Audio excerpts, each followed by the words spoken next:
Yes, hello, good evening guys. My name is Manny and flex ko lang ngayong gabi itong ating buwan. Tonight is October 6, 2022. Time now it's around 7:43 in the evening. And yes, the moon is big tonight. It's called waxing gibbous moon. Ilang araw na lang at full moon na naman. Well, as you can see, it's very big. Okay, I'm recording in 4K with my Sony A6400 with the mounted on the Tasco Luminova 4.5-inch 900mm Newtonian Astronomical Telescope. That's okay.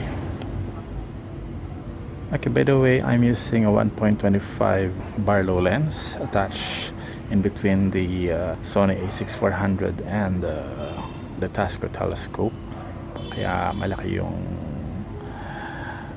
itsura ng buwan dito sa ating live view.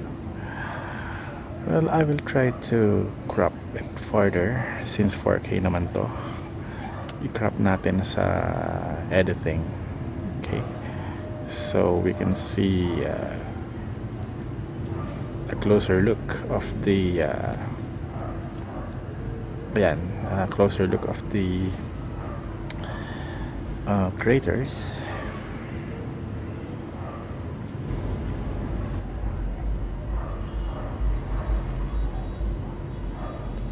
So that's it for tonight.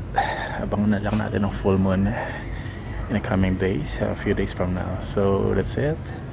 Thanks for watching and until next time, bye bye.